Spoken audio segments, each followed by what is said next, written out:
Well, hello. Today, we're going to take a look at a very valuable math tool known as the percent proportion. Now, you guys will have done proportions. You will have learned how to identify them, how to use them, how to solve them, how to write them in a variety of contexts. This is just one more place where you use them, and it's a very convenient place to use them. It's a very powerful tool because it can be used to solve a lot of different kinds of problems. So what I'm going to do in this video is first of all introduce the percent proportion to you. I'm going to show you all of its parts and what they all mean, and then I'm going to show you the three different ways that it can be used. I'm going to give you three different kinds of word problems. I am not going to solve them all. I'm just going to show you the different kinds of problems that you can solve with it, the different kinds of questions that you can answer. I'm just going to show you how it's used. And then I'm going to give you one specific way that it's used. I'm going to show you how to write it and solve it for that particular context. So that's kind of the layout of this video. But first things first, let's look at what the percent proportion actually looks like. All right, here is the percent proportion format. This is what the percent proportion looks like. You've got four parts. You've got a part. That's a piece that you're going to be comparing. It's a piece you're going to be focused on. When we look at fractions, we refer to them as a part over a whole, right? Well, if we look at this as the fractional half of the proportion, that's the part. The base is the whole. The base is the reference point. It's what you're comparing this part to. I'm comparing the part to the base. And when you set it up in a proportion, you're saying that comparing the part to the base is like comparing another number to 100. So that's what this percent proportion means. You've got a part that you're comparing to something. You're comparing it to the base or the whole, and you're equating it with a certain number out of 100. In order to fully illustrate what these different pieces actually mean, I think it's best just to show you three different kinds of problems that you could solve with this percent proportion. I'm going to give those to you now.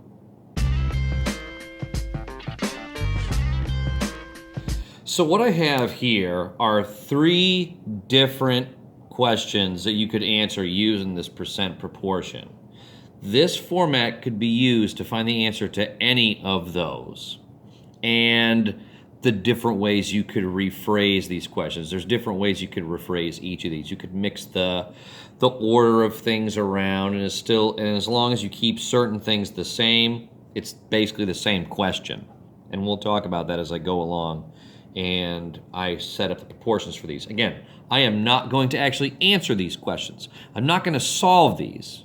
I'm just going to set a proportion up so that you can understand how these are used. Now let's take the first one here, finding the percent. The question is 25 is what percent of 40? Now I want you to watch this here. Watch the proportion that I set up. What I have written down here, I have 25 over 40 equals x out of 100. Now, I want you to notice something. First of all, I want you to see how it says what percent. What percent? You don't know the percent, do you? Now take a look. I've got an x over 100.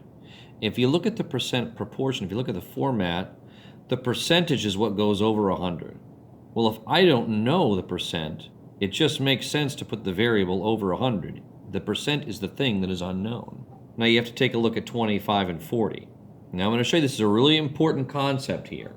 Notice how it says of 40. If you kind of stripped away that what percent and you thought about this as 25 out of 40, well, think about that. 25 out of 40. Isn't that what we have written down here? 25 out of 40? The of sort of tells you where the 40 is supposed to go. The of 40 tells you that 40 goes on bottom. The of tells you that 40 is the base. Really important idea. So when you see the word of, you know that whatever is tied to that word of is going on bottom. Just an important idea. So when you're setting up your percent proportion, if you're going to try and write this, and don't worry, if you're not following this just yet, this will all come clear once we do these two, and then we'll practice in class writing the proportions. I'm not just going to, leave you high and dry. I will make sure that you understand how to write these. So don't get nervous if you don't understand just yet. You will by the end of this video. But that word of signifies the base. So that of means that 40 is going to go on bottom. Well, we know the 40 goes on bottom. We know whereas it says what percent, we know that that variable is going to go on top of the 100 because that's where the percent goes, and it's unknown because it says what. All we're left with is the 25. So it says 25 is what percent of 40. Now what do you think about that word is? That word is, I got to tell you, this probably isn't a foolproof method of figuring out which number is the part, but boy, it works an awful lot. You find that word is, you know that the number hovering around it is going to be your part. So 25 is what percent of 40? 25 is? Okay, so that 25, that's your part. So that's going on top. So just keep that in mind as we go through and we do the rest of these.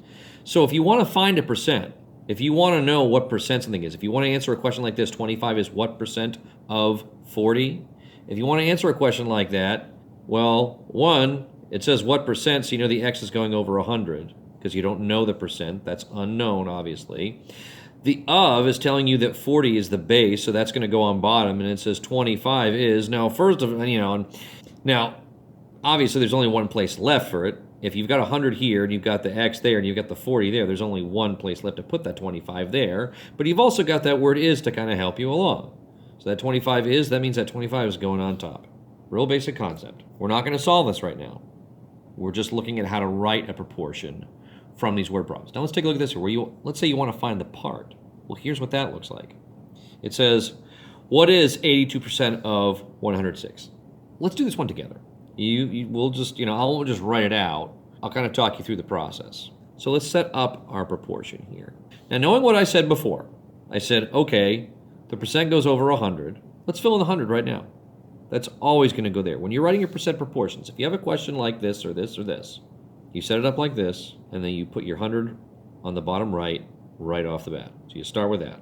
Now you start looking for clues in the problem. And I'll tell you, I don't know about you, but the first thing I notice is that 82% right there. So I see that 82%, and I know then immediately that 82 goes over 100. I know that. Now I look for the word of. Again, this is just how I do it. I find this is the easiest way to go about it. I figure out what's supposed to be in the percent place. I look for the word percent or the percent symbol. If there's a number attached to the symbol, I know that number is going to go above 100. Then I look for the word of. I try and find my base. This is what I do. So I look for that word of. That word of is referring to the 106. So then I know where that 106 goes, on the bottom left. So I've got my 82 above 100. I've got 106 in the bottom left. The only thing I have left to find is the part. Now I told you two things. I said that word is signifies the part. Well, notice here it says what is.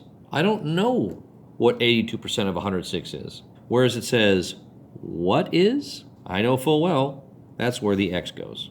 And I know it goes there not only because it says what is, but it's the only place left to put the variable. I know the 82 goes there because it says 82%. I know that 106 goes here because it says of 106. So I've got all the other three places filled in. The only place I can put the variable is right there. I don't have any other numbers left, and I don't have any other places to put the variable, so it's got to go there on top. Let's look at one more here, just one more, and then we'll start solving these. And we'll focus on this kind of problem for this video, and we'll save these two for another video. So we're going to say here now our last proportion we're going to set up. It says 49 is, I've got two is's there. Forget that. Sorry about that. It's kind of sloppy, huh? Oh well. 49 is 30% of what number? Now again, I told you before, when I'm trying to write a percent proportion, I want to answer a question like this. My mind, I look for the percent first of all. It's the easiest thing. Oh, well, really, first thing I should be doing. Whoopsie. Let's get that back in order there. First thing I do is I put 100 there. I know the 100 goes in the bottom right. Now it says 30%. 30%. So I know that 30 is going to go over 100. Then I look for the word of. I look for the word of. And notice how it says of what number? See that there? Of what number? I don't know what the base is, do I? So think about what's going to go on this bottom left here. This is where the base goes. The of signifies the base. You don't know the base. It's the variable in that spot.